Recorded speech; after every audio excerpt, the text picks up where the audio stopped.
Joining me now is filmmaker and journalist Ami Horowitz. Now, former chief of the US Border Patrol has revealed on 60 Minutes just how little the Biden administration cares about protecting Americans from illegal immigrants. Have a look. I've never had one conversation with the president or the vice president for that matter. And so I was the chief of the Border Patrol. I commanded 21,000 people. That's a problem. Ami, Joe Biden has time to talk to Insta-influencers. He's got time to have late night TV hosts hanging out with him and getting ice cream. And of course, as VP, he was talking to Hunter Biden's many foreign business associates, but he cannot talk to the chief of the US Border Patrol during the worst immigration crisis the country has seen. Yeah, he not only didn't talk to the current head of the Border Patrol, he didn't talk to the past head of the Border Control either. And not just him, but don't forget, Harris, by the way, is the head. She's the border czar. This is her job. This is what she's supposed to do for a living. But remember, she's also never been to Europe, right? This is the doubling down of the administration on a failed policy. That's not only a failed policy for the country, but is going to bite him in the behind, because this has become one of the most important issues in this election. Yet even though he knows that, even though all the polls are telling him that, for some bizarre reason, he keeps doubling down on this insanity. And by the way, he doesn't have to look very far for another example in the Democratic Party. John Fetterman, the senator from Pennsylvania, who, by the way, came in as a left-winger, similar, by the way, to Kristen Sinema, who we all thought she was a Green Party advocate. He came in as a leftist, he has become not only a centrist, maybe even center-right. He has been hawkish on this border issue. He said that the border deal didn't go far enough. And guess what, Rita? He is up by 7% in the polls, while Joe Biden is down by almost 7% in the polls. Maybe he should learn something from someone in his own party. Maybe he should have a stroke. No, I'm kidding. I'm joking. Bad joke. It's a bad joke, but you're right. John Fetterman went into hospital and he seems to have emerged a different man, a different politician. It's incredible, the transformation, and I often find myself agreeing with him. And I remember what he stood for previously when he was running for Pennsylvania, the junior senator there. So here's a revelation. Now let's look at some of the government data. This is from the Biden administration itself, and they're predicting the population of asylum seekers and other migrants is going to surge from 6 million last year to 8 million this September. This is an increase of 167% compared to 5 years ago under Donald Trump. Ami, this is going to be the top election issue. There's so many other issues, but I think this is going to be the number one issue. And at the same time, you've got states like California adding to this problem. A new bill introduced in California will allow illegal immigrants to qualify as first home buyers, able to access the state's zero-down, no-payment home loan scheme, where they can get a loan of up to 20% of the price of a house, with that loan not accruing interest or requiring monthly payments. I don't know which insanity to start with first, Rita, but let's begin with the 8 million people. 8 million asylum seekers inside the United States. Again, just in the last 5 years. This is not the total number, right? That's 2.5% of the U.S. population, to put it in context, right?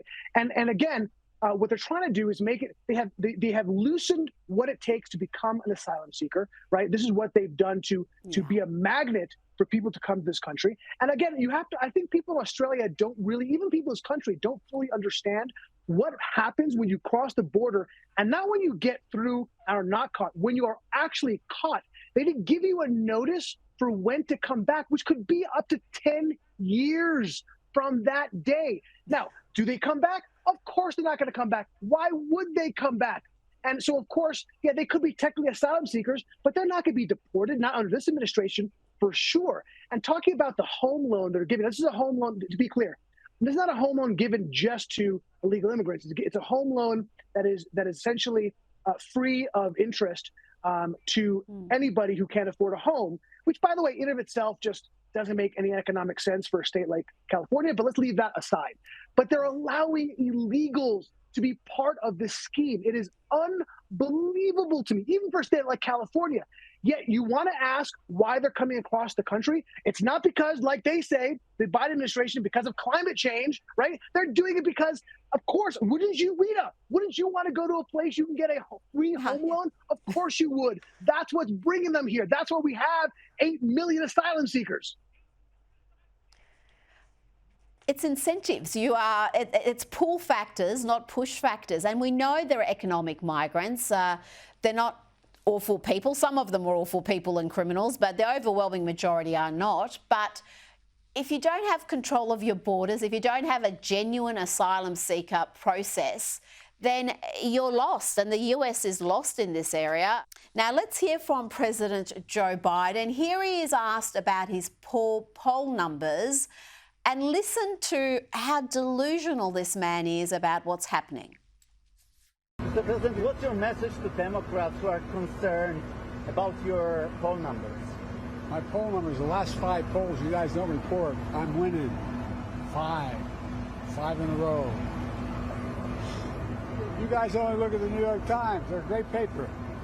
Army, I don't know what to say about that. We've showed you plenty of polls on this program that are pretty clear about what's happening, what the trends are. Are Biden's handlers lying to him? Yeah, he might be up 48-45 with the Biden family. Maybe that's the poll they're referring to. But the New York Times just came out with a poll. The New York Times, not exactly pro-Trump, right? Last time I checked, they were probably pretty much in the bag for Joe Biden. Trump is killing him in the polls in that particular one. And of course, we've talked about this before, but I think it's worth talking about it again. In that the crosstabs, right? It's not just the overall number that is showing how Trump is going to trounce Joe Biden. So, right, if the election was held today, but the crosstabs are horrendous. You're talking about he's going to win the Hispanics outright.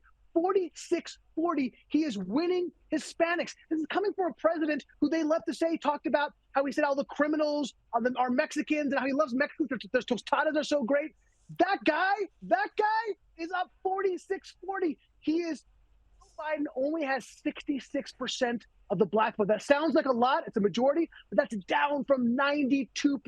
You can't. That's his entire coalition. The coalition of the dispossessed, the coalition of victims, right? Black people, Hispanics. He can't gain ground. He's losing ground, tons of ground in his core constituency. If the election, Rita, the election was held today, he would lose 293 to 245 to President Trump. That is no bueno for the president.